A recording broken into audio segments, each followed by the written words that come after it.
नमस्कार, मैं रचना शर्मा। चढ़ती कला टाइम टीवी देख रहे सभी दर्शकों का स्वागत करती हूं। आप देख रहे हैं हरियाणा के विशेष समाचार।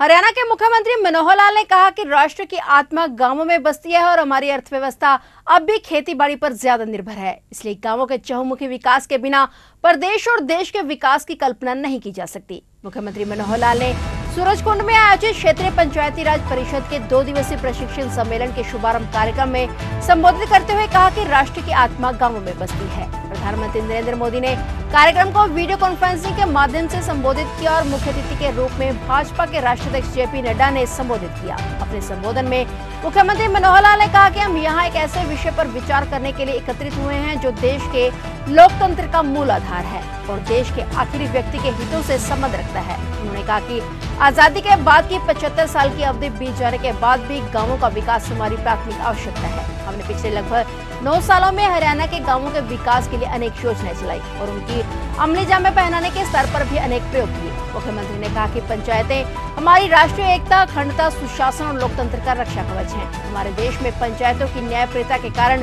पंच परमेश्वर की धारणा बनी थी। उन्होंने कहा कि ग्राम पंचायत, पंचायत समिति और जिला परिषद ये तीनों स्तर हमारे देश की प्रजातंत्र व्यवस्था के मूल आधार हैं। इसी प्रकार नगर पालिका और नगर परिषद जैसे स्थानीय निकाय भी देश के शहरी क्षेत्रों के समस्त विकास में सराहनीय प्रयास कर रहे हैं। प्रधानमंत्री नरेंद्र मोदी के मार्गदर्शन में पंचायती राज संस्थाएं न केवल मजबूत हुई हैं बल्कि और अधिक शक्तियां मिलने से सशक्त बनी हैं। इससे शहरों और गांवों के स्तर पर वहां की जरूरतों की पहचान करके और उन आवश्यकताओं की प्राथमिकता तय करके विकास के कामों को चलाया जा रहा है। उन्होंने कहा कि आज हरियाणा में पढ़ी लिखी पंचायतें कारगर भूमिका में हैं। उन्होंने ये भी कहा कि ग्रामीण अंचल के गतिशील विकास हेतु पंचायती राज संस्थाओं का सशक्तिकरण किया गया है। इसी के चलते सरकार द्वारा पंचायती राज संस्थाओं को बड़ी प्रशासनिक शक्तियां दी गई हैं। पंचायती राज संस्थानों को 10 प्रमुख विभागों का काम सौंपा हुआ है और विकास कार्यों के लिए ग्रांट की राशि सीधे ही पंचायतों के खातों में जमा करवाई जाती है। विकास कार्यों में पारदर्शिता लाने के लिए ई टेंडर प्रक्रिया शुरू की गई है। 5 लाख रुपए तक के कार्य करवाने की शक्ति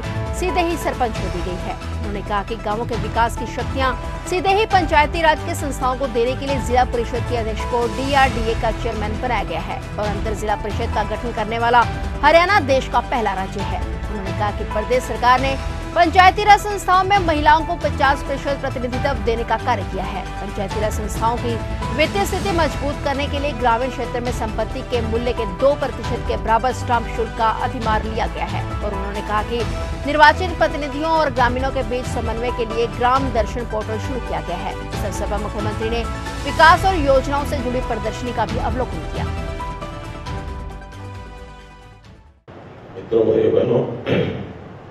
पंचायती राज व्यवस्था कोई नई व्यवस्था नहीं है। विधिवत भले ही संवैधानिक तौर पर 73वें संशोधन के माध्यम से 1992 में ये संशोधन हुआ, 1994 में एक्ट बना, लेकिन हमारे यहाँ पंचायतों की व्यवस्था सदियों पुरानी है। और कहा जाता है कि जब ये बड़ी बड़ी व्यवस्थाएं नहीं थी, राजा महाराजाओं का भी शासन बाद में आया, लोकतांत्रिक तरीके से सरकारें भी बाद में चुनी जाने लगी, लेकिन पंचायत व्यवस्था तो जो हमारा सामूहिक जीवन है उसके अस्तित्व से ही शुरू हो गया था। और पंचायत को पंच परमेश्वर ऐसा माना जाता रहा है। पंचायत जो करेगी वो सत्य करेगी, वो ठीक करेगी, वो उचित करेगी, एक मान्यता हमारे समाज की, इस देश की बनी हुई है। उसी संदर्भ में जब देश आजाद हुआ तो गांधी जी ने भी ग्राम स्वराज्य की बात कही, अर्थात गांव में अपना राज होना चाहिए, स्वराज होना चाहिए। सीधी सीधी सरकारें केंद्र की अथवा प्रदेश की शायद हमारी ग्रामीण व्यवस्था से उतना ज्यादा न्याय नहीं कर पाएंगे जितना एक स्थानीय पंचायत कर सकती है। भले ही आजादी के बाद संशोधन तो बहुत वर्षों के बाद हुआ, जो भी कारण रहे होंगे, लेकिन एक्ट बनने के बाद देश भर में पंचायतें त्रिस्तरीय, जिला परिषद, पंचायत समिति, कहीं कहीं पंचायत समिति को न्याय पंचायत रूप में था, तो ब्लॉक पंचायत की पंचायत समिति कुछ जगह ये कहा जाता है ग्राम पंचायत। तो इस प्रकार से व्यवस्था सुचारू ढंग से शुरू हुई। ध्यान में आया उसके बाद भी कि जो काम राज्य सरकारें अपने हाथ से करती हैं बहुत से विषय भले संवैधानिक तौर पर तो नीचे तक उसका उल्लेख कर दिया गया कि इतने डिपार्टमेंट, इतने विभाग, इनके काम पंचायतों को, जिला परिषद को दिए जा सकते हैं, लेकिन बहुत कठिन होता है कोई चीज अपने हाथ में आ जाए उसको छोड़ना। बहुत राज्य सरकारों ने पहल की है कि हम ऐसी छोटी चीजें जो बहुत नीचे लेवल की हैं उनको पंचायतों की, जिला परिषद, पंचायत समिति को उनको दें, मॉनिटरिंग का काम वहां कराएं। अभी तक देखा ये जाता रहा है कि जैसे कोई एक सिस्टम का पिरामिड का बेस बड़ा होना चाहिए, टॉप थोड़ा छोटा होना चाहिए, चलना चाहिए। लेकिन इस पिरामिड में प्रदेश सरकारों का वजन थोड़ा ज्यादा था पहले, नीचे का वजन थोड़ा कम होता था। हमने धीरे धीरे हरियाणा में उसको बढ़ाना शुरू कर दिया है, बहुत प्रदर्शन किया है।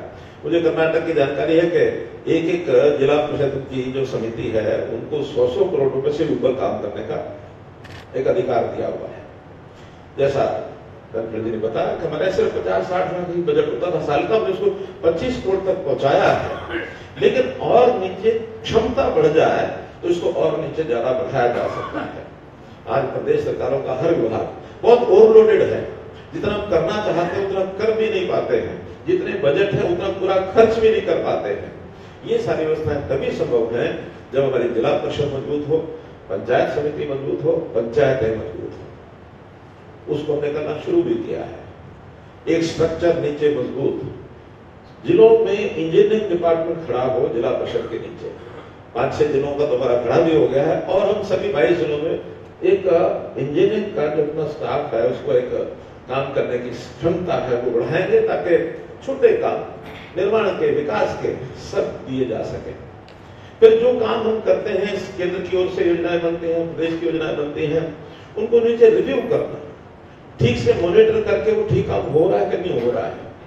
बहुत चीजों में कहीं क्वालिटी, कहीं क्वांटिटी, कहीं उसका किस जगह क्या चीज बननी चाहिए, ये प्रदेश में बैठ करके निर्णय नहीं कर सकते कि कोई एक स्कूल बनना है, गांव में जमीन दे दी, उस गांव में जमीन गड्ढे में दे दी, उस गड्ढे के अंदर स्कूल बन गया, बाद में पता लगा बरसात में गड्ढा भर गया, स्कूल में पानी भर गया। अब ये चीजें तो जितना नीचे लेवल पर हम देख पाएंगे उतना ही संभव है। इसलिए धीरे धीरे कामों को आगे बढ़ाना, कार्य का विभाजन करना, और जिला परिषदों के जिम्मे ये भी है कि पंचायतों की भी देखरेख करें। हमारे संवैधानिक अमेंडमेंट में यह है कि हम लोग अपनी पंचायतों की और पंचायत समितियों की देखभाल भी, मॉनिटरिंग भी वो हमको ही करनी है, वरना पंचायतें और प्रदेश उसकी गैप भी बहुत ज्यादा होता है। तो एक स्ट्रक्चर में, ऑर्गेनाइजेशन स्ट्रक्चर में जिला परिषद, उसके बाद पंचायत समिति, फिर पंचायतें, ये अगर करेंगे तो निश्चित उसका लाभ होगा, जनता को ज्यादा लाभ होगा। जनता की तकलीफों को जितना पंचायती राज में नीचे लोग समझ सकते हैं, उतना शायद एक विधायक, एक सांसद, बहुत बड़ा क्षेत्र होता देखा जाए तो वो उतना समझ नहीं सकता है। और आज तो टेक्नोलॉजी का जमाना है, हर चीज की मॉनिटरिंग बहुत आसान है। उस आसान तरीके से हम, जैसे हमने हरियाणा में क्या किया, हर व्यक्ति तक पहुंचना है, हर परिवार तक पहुंचना है, तो हमने उसमें एक व्यवस्था खड़ी की है, फैमिली आईडी, परिवार पहचान पत्र। आज हमारे यहाँ एक एक व्यक्ति की गिनती हमारे पास है कि इस परिवार में कितने सदस्य हैं। आज अगर मैं कहूं तो 2,81,00,000 इतने हमारे सदस्य हैं, और 70 लाख के लगभग परिवार हैं। कोई परिवार छूटा नहीं है जो हमारी गिनती में नहीं हो। हर नए जन्म होने वाले का नाम जुड़ जाता है, हर भगवान को प्यारे हुए व्यक्ति का नाम एक महीने बाद उसमें से कट जाता है।